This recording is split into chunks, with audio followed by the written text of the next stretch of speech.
আজ বাজারে গিয়ে দেখলাম খুব ভালো পার্শে মাছ উঠেছে, তাই নিয়ে নিলাম পার্শে মাছ আর কুড়ি কচু দিয়ে একটু ঝোল বানাবো বলে।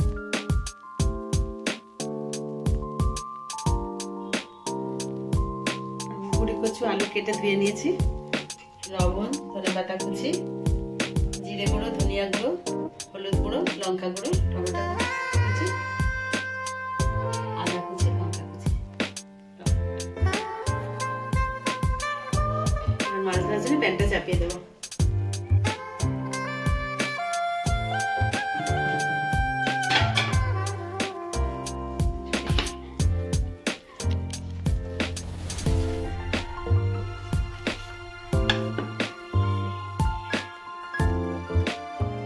এবার মাছগুলোতে নুন আর হলুদ একটু ভালো করে মাখিয়ে নিলাম, তারপরে ভেজে নেব।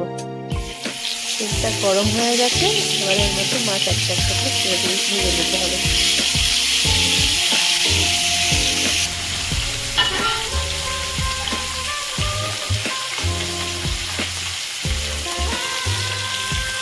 মাছের এক পিঠ ভালো করে ভেজে নিয়ে পরে উল্টে দিয়ে আর এক পিঠে সুন্দর করে ভেজে নেব।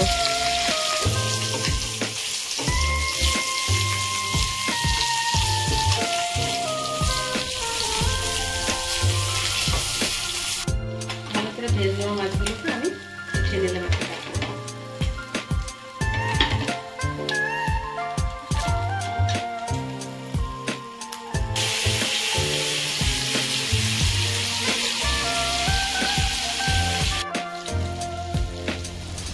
এভাবে আমি সব মাছগুলোকে ভেজে তুলে নিলাম।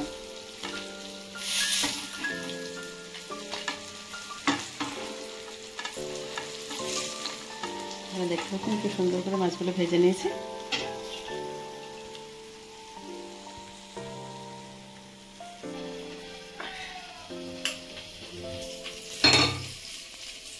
কুড়ি কচু আলু ভাজার জন্য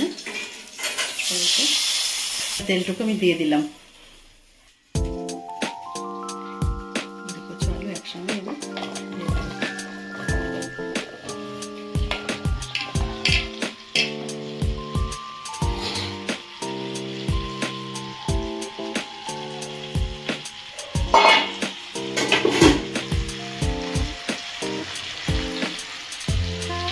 লবণ হলুদ দিয়ে গুঁড়ো কচুগুলো ভেজে নেব।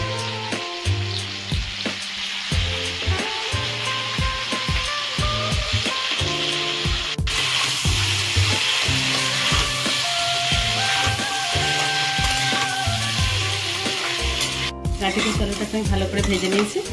দেখুন ভাজতে ভাজতে আমার গাঁটি কচুটা গলে এসছে, গলে এসছে। এবার উঠিয়ে নেবো এগুলোকে।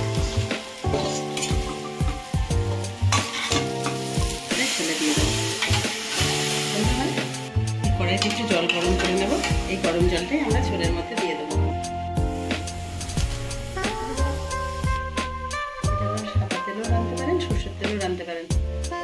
সাদা তেল দিয়ে রাঁধছি। শুকনো লঙ্কা, কালো জিরে ফোড়নে দিয়ে দেবো। কাঁচা লঙ্কা, আদা, টমেটো বেটে নিয়েছি, এটা এর মধ্যে দিয়ে দেবো।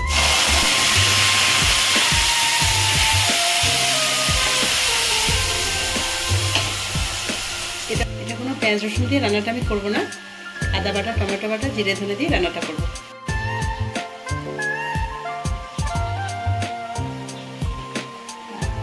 গাঁটি কচু আলু ভাজার সময় লবণ দিয়েছিলাম, মশলাতে একটু অল্প করে লবণ দিয়ে দিলাম।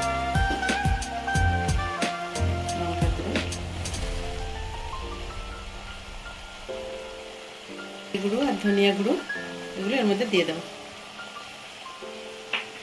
মশলাগুলোকে আমি কষাতে থাকবো।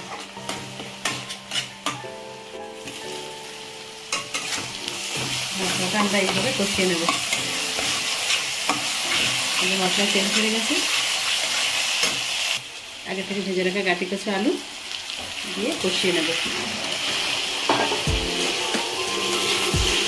আমার এই ভিডিওটা দেখে, রান্নাটা দেখে যদি আপনারা কোনোভাবে উপকৃত হয়ে থাকেন তাহলে শেয়ার করুন, লাইক করুন এবং কমেন্টস করে আমাকে জানান।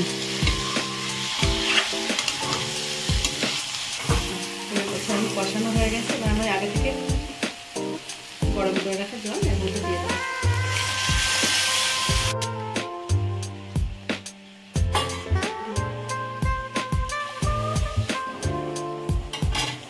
ফুটতে থাকার জন্য চাপা দিয়ে দেবো। ফুটে ওঠার পরে এগুলোর মধ্যে মাছগুলোকে আমি দিয়ে দেবো, ভাজা মাছগুলো।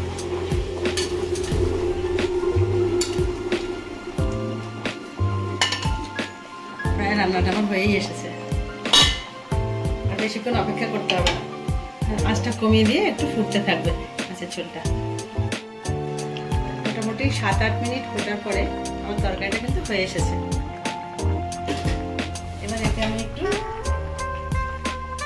এবার এতে একটু গোলমরিচের গুঁড়ো ছড়িয়ে দেবো।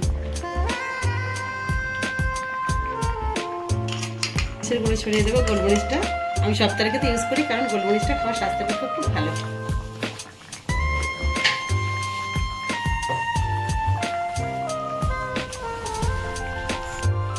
একটু চিনি ছড়িয়ে দেবো, কিন্তু যারা সুগারের পেশেন্ট তারা কিন্তু চিনিটা দেবেন না প্লিজ।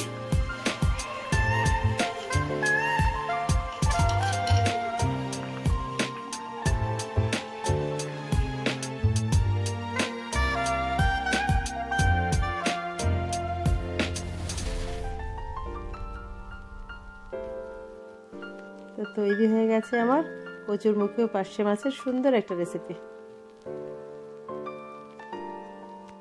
আমি মাছগুলো যাতে না ভেঙে যায় তার জন্য আমি আলাদা পাত্রে মাছগুলো তুলে রাখলাম।